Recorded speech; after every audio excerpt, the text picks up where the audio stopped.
What's up, everybody, and welcome to the show. My name is Conrad, and how are you, buddy? Today is the 9th of May, so happy Mother's Day to those of you that did not get to hear that from me yet.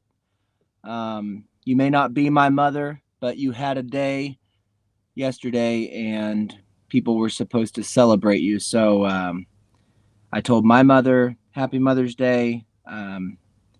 I think that opened the door for conversation. She called me later and then wanted to talk more than that. She wanted to talk about other stuff, which was fine because it was Mother's Day, so I allowed it. And no, I didn't mind.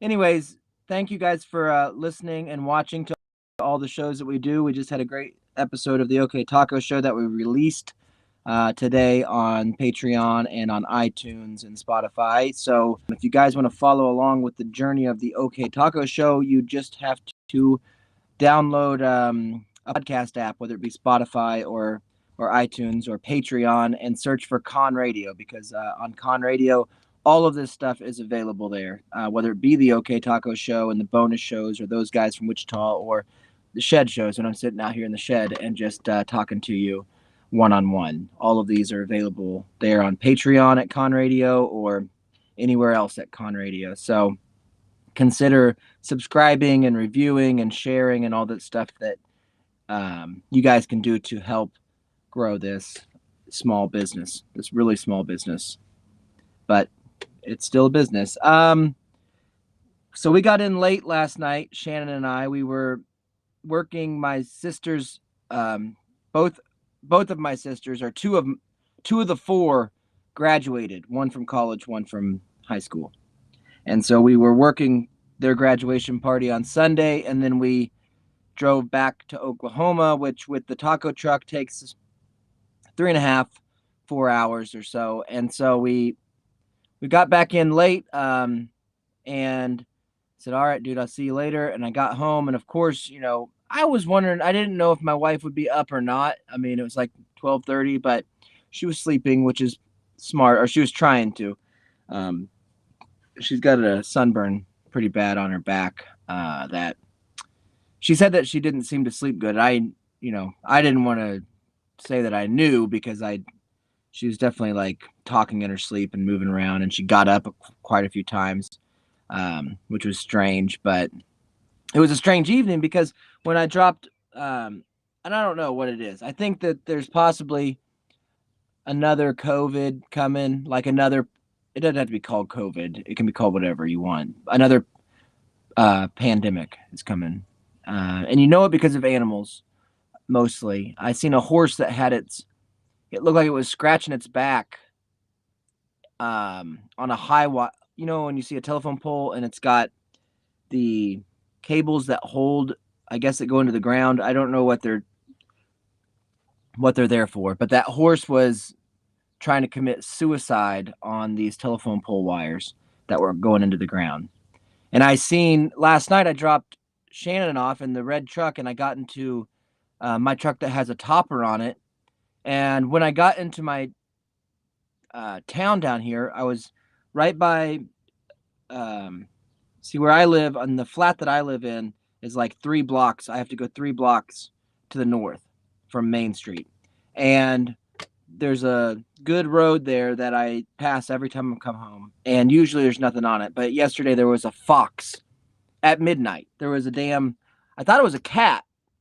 I thought, shit, that's a huge cat, but there's mountain lions out here and stuff like that. And it wasn't, it was a fox. It was a full grown, I think. I don't know how big they get. Seemed to be full grown fox that was just hanging out on the streets, dude. And there was a lot of wildlife out last night. There was possums. I seen a puppy that was probably going to get eaten by a possum or a bigger dog. And then I seen that fox. And then today I seen that horse scratching or trying to commit suicide. And so I think they're planning. I mean, some people might say that I've heard this said before, which I don't agree with, that the last pandemic was called a plandemic. I heard that. It was called a plandemic, where people were planning it. And for whatever reason, they say like thought control. We don't need your education, all that kind of stuff. And they were planning it out to try to tell people to stay at home because they're trying to have like a universal income and robots are going to run the world. And, I like listening to those kinds of things, but at the same time, I don't, whatever. It's never really changed the trajectory of anything that I've had to do, So, but some people, when you say that and you tell them, even if you're doing it in jest and you're saying like, hey, no, it's a pandemic. If you were to do that in the wrong dinner party, somebody will get mad at you. I've noticed that. Somebody will sometimes get mad at you and say, I hate that. My second cousin died. He went to the hospital because of COVID. It wasn't planned. And it's like, dude, I'm not saying that people didn't get sick. It was clearly, I had it. I caught version 1, dude, or the original one. I know that it's not a fun thing, but what I'm saying is it seems coordinated. There's some things that seem coordinated. And I was playing devil's advocate. I don't care. Like you're going to find that out that I don't really care. And the funny thing is, here's a quote that I'll use, and it's from a man named David Chappelle. He was quoted recently on a Chinese government ran application called TikTok. And I seen a video of David Chappelle, and he said, it might have been from his latest special, that a lot of times the funniest jokes are ones that are mean and hurtful. I'm paraphrasing, but mean and hurtful jokes are a lot of times the funniest jokes. And I'm going to continue to say mean and hurtful stuff. But I'm not saying it, just so you know, I'm not saying it to be mean and hurtful. I'm saying it because it's fucking funny. Like, that's the only reason I'm saying it. So I'll steal that from him. And that's kind of how I feel when it goes into the excuse me, the pandemic stuff. So it's just like, there's lots of things you could say about it, but the one thing that I think is wildlife will always tell you what's going on. So if you see a fox, I've lived here now in Oklahoma. I mean, I've been here for about a year full time, pretty much. But we've owned a home in Oklahoma since October, and I've never once seen a beautiful fox standing on the road, and then the next day watch a horse commit suicide by electrocution. So whatever, you don't have to agree with me or not, but it's happening, dude. And I don't know what they're planning. I really don't. Sometimes people, when I say that it was a pandemic, just to ruffle feathers, people will say, oh, you think the government's smart enough to do something like that? And I'm like, yeah, I do. The government, check this out. Check out what the government did. During COVID, GDP is down because nobody's working except for liquor stores and Amazon is the only people that America allowed to work during the pandemic, especially the first few months. And everything else unessential, don't go in. And that's smart.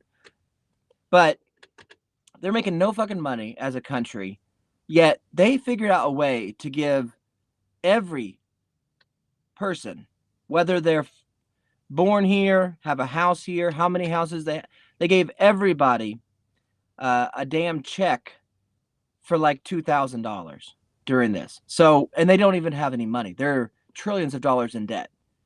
So you're like, oh, is the government smart enough to plan something? Well, they were able to figure out how to pay every person in this country $2,000 without having money. Yeah, they're pretty clever. That's what I would say. They're clever as hell.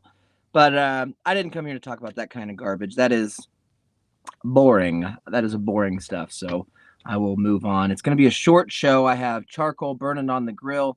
I'm getting ready to cook some turkey burgers and zucchini. And I'm also going to make my wife salmon because that's what she wanted. And I don't know how to do it, but luckily it's fish. If it tastes bad, It was supposed to. It's fish. So it should be fine. She seems excited about it. I fucked up last night. So after I seen the fox, I was kind of worried about it, and I got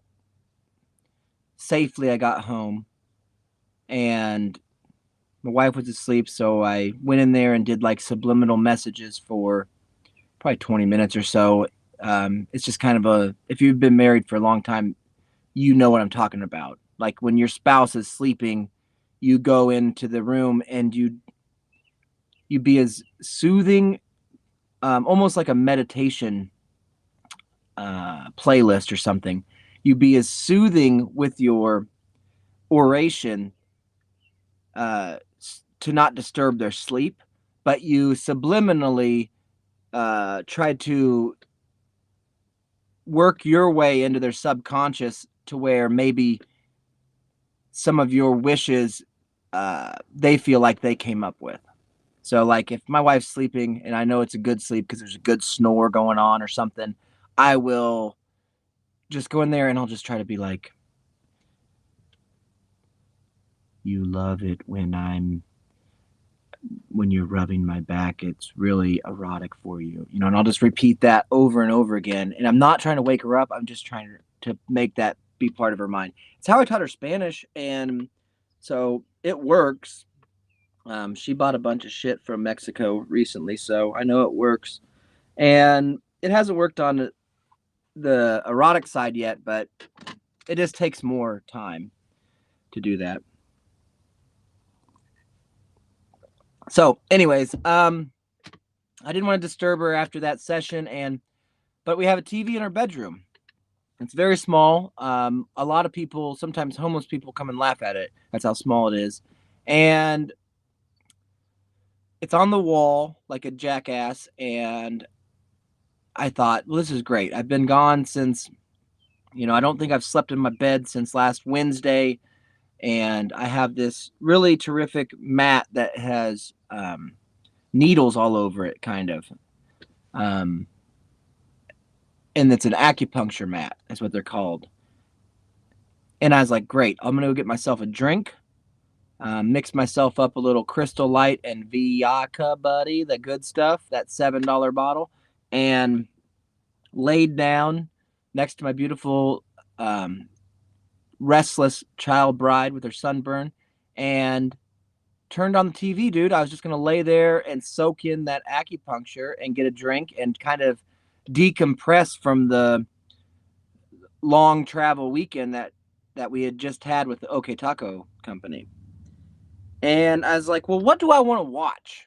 I'm big into documentaries. I like that. I'm not huge, but and I also really enjoy scripted stuff. So all the stuff that's trendy and stuff, the Better Call Saul and the fucking like Dexter, New Blood, and I don't watch Yellowstone, but all of those shows that people really enjoy, I enjoy most of those too. The Sopranos, The Office is an older one, but my wife likes that show and I like to watch it with her, and that was on.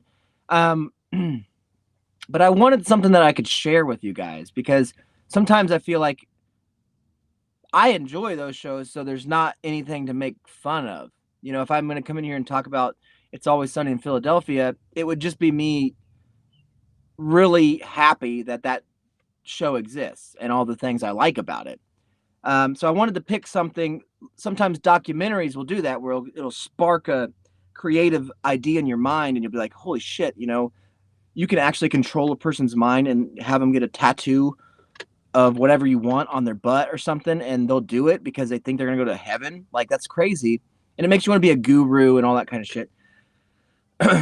But this is weird because I'm in the shed, but my wife, like some sort of damn prairie woman, has hung up our clothes on a clothesline. And so I can hear them outside pulling those stiff ass t-shirts off that clothesline. I didn't say anything. I hate that though. That's why farmers walk so straight, because their shirts are so stiff. What? It saves electricity and doesn't make the house hot. Are you really going to walk in on... I'm doing a show. I'm doing a show in here, and then you're going to... Oh, you're listening to this show? Yeah, I know. There's lots of good reasons for it, too, but it's also why farmers have bad backs, dude. Because you're wearing a 2x4 as a t-shirt. So, anyways, I was like, what am I going to watch? What do I want to enjoy at this very late hour? So I turned on all the usual streaming applications that everybody has that makes TV cost way more than cable ever did. And I was like, there's fucking nothing on YouTube TV, and there's nothing on Hulu and Netflix and Paramount Plus and Peacock. And it's like, keep flipping through all this. I don't watch any of this stuff. Finally, I think it was Netflix or Hulu. I stumbled on a show that, when it happened, it was meant to be for me, my age group. But I didn't watch it, and it was a show for... I thought it was a show for young girls. Like, when I was 13, I thought it was a show for 13-year-old girls that I was trying to talk to. Back then, we used to call it hollering at. But all these girls I was trying to holler at, they were watching a show called Dawson's Creek. And I have never seen a single episode of that. I know the main characters by face and by other places that they acted, but I do not know them necessarily by names. I know that there's Katie Holmes. I know that there is Joshua Jackson. I do not remember the other guy who was the quarterback in Varsity Blues' real name or his actor name, even though I watched that episode last night. And Michelle Williams is the other sassy blonde with the little bob cut that everybody likes so bad from Dawson's Creek.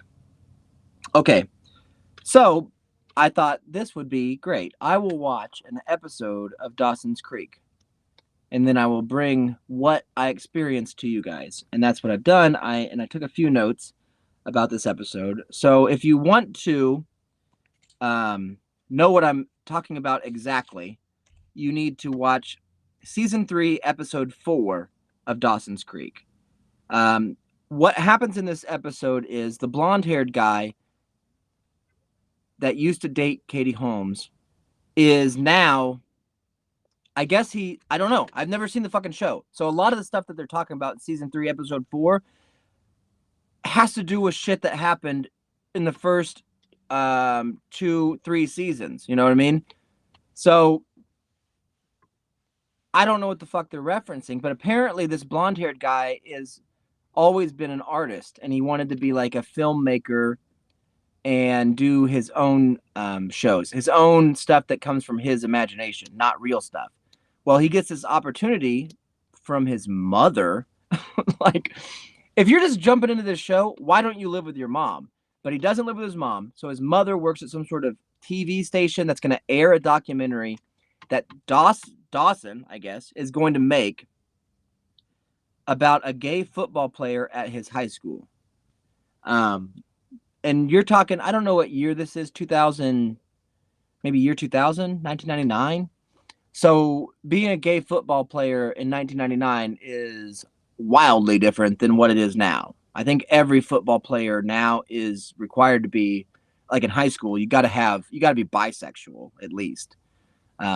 So the issues that they were dealing with in Dawson's Town in 1999 are way different than what we're dealing with now. Yet it's fun to reflect on, that's how I grew up, you know? And so Dawson was like, screw it. I'm going to do this because it's a big opportunity for me. And he kept being like, this is my shot. And I was like, chill out, dude. It's not. Your mom works at a TV station, and, she's going to let you do your dumb video on her TV show about a gay football player, which, it's a good story because he was a really good football player. and nobody thought he was because he was so into being gay or whatever that meant back then. So they're like, oh, you can't play football because you're gay. Like people used to think that. And I guess it's not true because this cat could really fly. And so Dawson interviews the football player who apparently is best friends with the Michelle Williams lady. And the Michelle Williams lady is like this sassy. She went out for cheerleading, I guess. She was a cheerleader, but she did it like to point out how um, it's all objectifying of women. And so during this episode, season 3, episode 4, she had actually quit. She was a cheer captain, and she had actually quit the squad because she didn't want to. She didn't want to be auctioned off because they did some sort of auction where she had to kiss somebody at the midfield for some sort of charity, but she found out it was a charity for orphans, and she's like, all right, I'll kiss him because you'll kiss anybody for an orphan. Like if you're just walking down the street and somebody's like, hey, kiss that hobo right there, you'd be like, why? No. Oh, but we're giving $1,000 to make a wish for every kiss he gets. And it's like, okay, I guess I'll kiss him. And that's what they did to Michelle Williams in this show. And I didn't really have an issue. I don't know. I guess the biggest issue on the show is I don't understand the drama that was going on. Dawson's dad is a football coach, but Dawson doesn't play football. But now he was like interviewing people on the team, and Dawson's dad was like, dude, I'm trying to get these guys focused. This team sucks.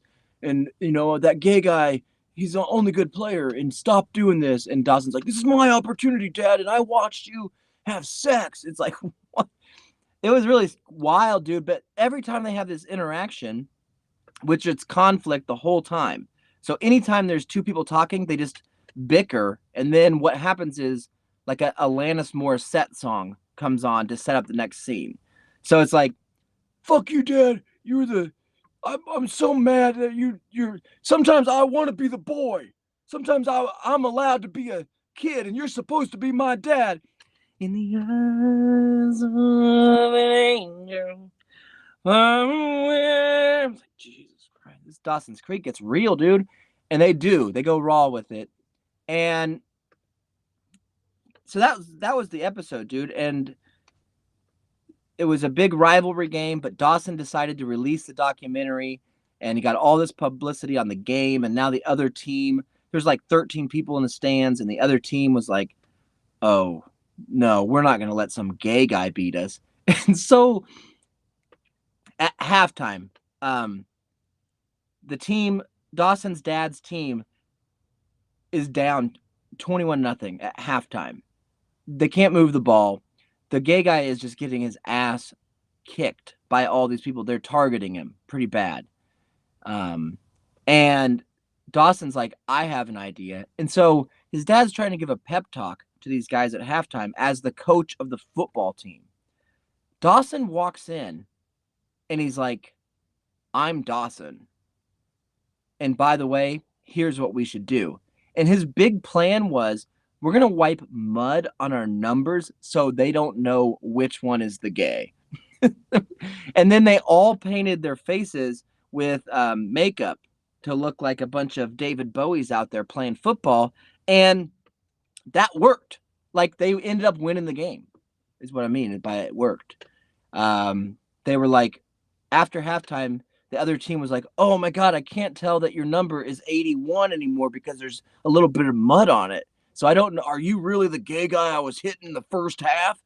We don't know. So it was fun. I'm glad I chose it for a couple of reasons. Number one is it makes you realize why the world is in the situation it is now.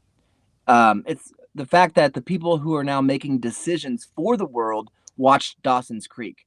And if you watched that show and actually liked it growing up, and it was like at a time in your life when you were influential or whatever, or easily influenced, maybe is a better way to say it. And it's going to be stuck in the way that you make decisions now. And if you watch Dawson's Creek, you're a fucking idiot. And so that's what's happening now. We got a bunch of idiots that used to be watching Dawson's Creek, and they're running the country, buddy. They're running the world. They're running your Home Depots. They're running your Lowe's. They're running your everything. Okay. And they all sat at home and watched, Dawson get mad at his dad. And they watched Joshua Jackson want to skip school, but then get caught, but make some sort of weird excuse about botany or something. It's really intense. And I don't know what Katie Holmes' job was, other than I never really thought that, just my speaking just for me, and I don't know the woman. I know she's a mother and she's a divorcee based on tabloids, is what I know of Katie Holmes. But I've seen her perform in multiple things, and I was never I was never a fan, as far as, ooh, that's somebody I'll put on my list or something. There was a moment during this season 3, episode 4 of Dawson's Creek where I understood it, dude. I get why Tom Cruise tried to manipulate her into his weird cult. I get all of that stuff now, because she was walking down the hallways in the world's smallest long sleeve sweater t-shirt thing. And it wasn't a sweater because it was thin enough to where she was, you could see that her babies were going to have like a good fountain to be able to drink out of. If she ever was to have kids, it would be easy to feed them, because I could see where they were going to be eating. It was obvious. And when I watched that, I was like, oh, I get it. I get it now. Tom was watching it and he must have liked it. And so they got married and they had a baby. And then she was like, oh, you're Tom Cruise, but you're not the same guy from Cocktail. You are a fucking lunatic. And so she left him, and I haven't heard from her since. But I understand the appeal during this time of her acting career. And she was very beautiful. And which breeds at the end of season 3, episode 4 of Dawson's Creek. If you want to go watch it. Hold on a second. I hope you have the same reaction that I had, where the punishment for Joshua Jackson, I don't know his name in the show, but it's his real name. The punishment for Joshua Jackson and Katie Holmes for skipping class to go on an adventure, and they got caught by the principal. They were required, their consequence was, put this horse, like a mascot uniform on, where one person is, you've seen these before, where it's like a horse that's split in half. It's not a real horse. It is made of fabric. And there's somebody that's the head and somebody that's the butt of the horse.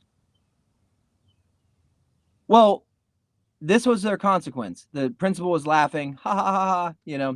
This was going to be the ultimate thing, where the horse walks out as the mascot when the Michelle Williams ends up kissing the guy who won the silent auction for the kiss and the date or whatever, who happened to be the quarterback who made $500 donation to orphans. And so Michelle Williams kissed him. The horse is supposed to come out, and Joshua Jackson is either going to be the head of the horse or the ass of the horse, and Katie Holmes will be the opposite.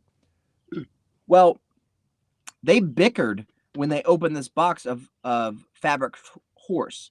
They bickered about it, and the bickering was by Joshua Jackson, who said, there's no way I'm going to be the butt of this horse.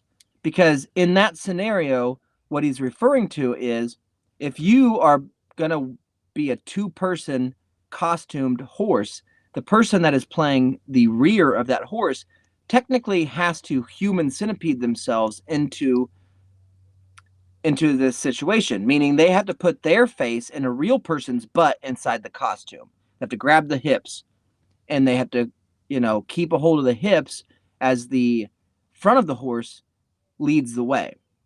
And your face is right there by their butt.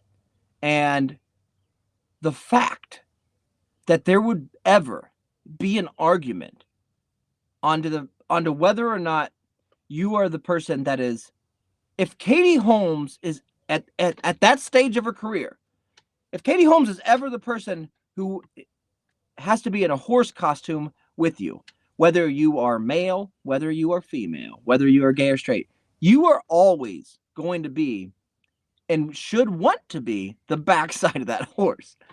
You would want to be in there, is what I'm saying. And he did not. And it's like, dude, and I don't know if that's what, like, have you ever heard of Shriners and Lions Club and stuff like that? I think that's what those guys are for. The moment that Joshua Jackson turns to Katie, turns to Katie Holmes and's like, I don't want to be the back end of this horse because I don't want my face in your butt. Somebody from Lions Club or Shriners should have come out in that show and beat this dude to death. They should have treated him like the guy that tried to stab Dave Chappelle the other night. They should have beat him with a 2x4. And they didn't do that. It was when they ended it, they had done some sort of move where they got some younger kids to be they didn't even do the horse thing. But I'm throwing this out there, and number one, I love my wife. No, so if we ever get a tandem horse costume, I will, of course, be the hind end of that because, there's no better view for me. But I will also say this to my wife. If Katie Holmes ever asks me to go in tandem to be the back end of a horse for her, it's happening. Like, that's wow. That would be a pretty cool opportunity, I think. So, anyways, it's a good episode. It's a good ep, as the kids call it, I think. Season 3, episode 4 of Dawson's Creek, which is why I'm here with you guys today to talk about that. Also, fun thing, when you're on, so it must have been on Hulu. When you're on Hulu, you will get advertisements if you don't pay for the premium Hulu, which we do not. Well, you'll get different ones depending on what show you choose. So if you choose like Tucker Carlson or something, you're going to get a lot of Mike Lindell talking to you about his pillows. But if you choose Dawson's Creek, what you end up getting, dude, is there was a commercial for a mattress. And I thought, okay, we got Tempur-Pedic, we got Sleep Number, we got Sealy, we got Helix, we got Purple. How many more can there be? But California has a couple entrepreneurs out there, and they decided to buy a factory, and they built a company around catchphrases for mattresses, which is also a catchphrase. And so, Alanis Morissette starts singing "In the Arms of," and it fades to commercial, and Avocado mattress comes on as a commercial. It's a farm-to-table mattress, baby. You know what I mean? It's a farm-to-table mattress. It is a green mattress company. They are proud of it. They say that it's a great mattress, but they also are very much trying to explain to you as a consumer that the reason you're buying this mattress is because it is farm-to-table. I don't know what the fuck that means in the mattress world. Can't eat it. I've never ate a mattress. I'm sure there's some sort of taboo about it. But Avocado is just a company that's selling mattresses for a few $1,000s a piece and then telling you that they're farm to table, I don't know what it means. It means nothing. They said a bunch of buzzwords over and over again, like farm to table, lean distributing, made in America, all that stuff. And it's like, in my brain, I was like, this is so retarded. And I know you're not supposed to say that anymore, but in the actual dictionary sense, this seems retarded. This is not why I would buy a mattress. Yet, by the end of it, I was like, that actually seems like a pretty good mattress. Like from front to back. If they're zero emissions, that's tough to do. And they're doing it in the state that, is cracking down on that kind of shit. So I bought one. Anyways, you can watch great commercials on there is what I'm saying too. So it's 23 minutes. That episode, you learn quite a bit. I think that Katie Holmes works on a fishing dock. Dawson is a movie maker. That Joshua Jackson guy doesn't have a home, and Michelle Williams is she's in love with a gay guy, but going to have sex with a quarterback. And that's what I've gathered through one episode of Dawson's Creek. I will watch more. I will bring them to you. I don't know if you like it, but, I don't care. I think it's funny. So I'll go the Dave Chappelle route with that. And let's see, I gotta get out of here. I wrote down a few things. I actually got so into Dawson's Creek last night that I had to go grab this envelope right here. Hold up on the video if you're watching on live. And to scratch down some of these notes. And I got to most of these so far, but I also forgot that, there was a Stand By Me poster. I had to write that down. Gay football player.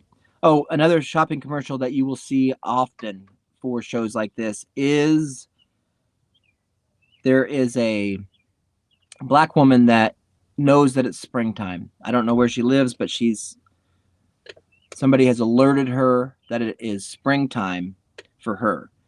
And so she actually Googles cowboy boots for spring. And there's a whole commercial about it. I don't know what spring cowboy boots are, but she's looking for them. She got them and in the commercial, but it's a Google shopping commercial. And I would implore you, watch the show just for the commercials. Sometimes that's even better. If you can just be a little bit cynical and a little bit of a smart ass and a little bit of a whatever, it's a fun time, dude. It makes every show better. Like, well, even if this is like a sappy sequence of over dramatic teenage acting, who cares? I'm getting ready to watch a woman shop for springtime cowboy boots. Which I don't know what those are. Oh, don't wear those, babe. It's fall. Those are your springtime cowboy boots. Oh, yeah, you're right. I should take them off. They have tassels on them, They're just filled with tassels and sequences. But the problem with watching Dawson's Creek, other than you're like, admitting to the world that you are 48% gay, is the fact that it is so damn boring that it was late. Like I said, you shouldn't watch Dawson's Creek after midnight because it's too damn late. And I fell asleep from this show.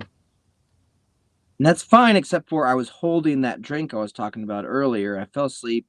So although my subconscious did its best, it was not able to keep the cup standing straight up and down. And so I spilled the liquid all over my fucking remotes, you know what I mean? All over everything. And it is very frustrating to wake up and be like, oh my God, I peed the bed. I didn't. Not this time. And you find out that the reason that the bed is wet is because your cup fell over and you feel stupid.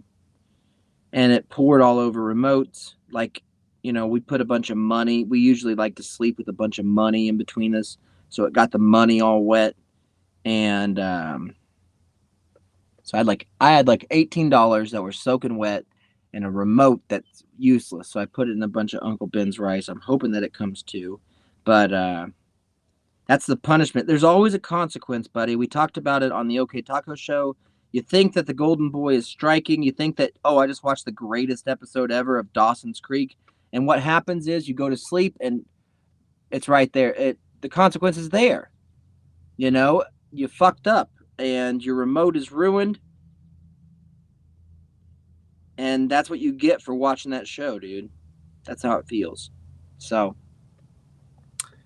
I don't know. I might watch one again, but I'm going to have to do it dry. I can't be drinking while I'm doing it. Can't be having a drink, even if it's just damn tea. I can't have it. So, anyways, I have a few other thoughts I wanted to give to you, but I might give them to you in the morning because I got to go cook some dinner for my family. So I'm going to get out of here, but I appreciate you guys watching. I appreciate you guys listening and subscribing. You don't have to you don't have to pay to be a subscriber. It is free. And we put a lot of free stuff out there almost daily.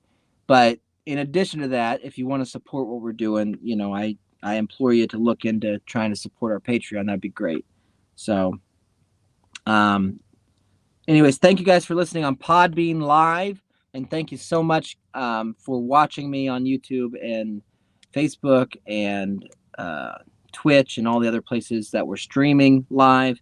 And thank you so much again in advance for subscribing to Conradio so you can hear all of these things that go on inside of the head that I have and the heads of my friends. So thank you. And with that being said, have an okay day and don't let your meatloaf, buddy.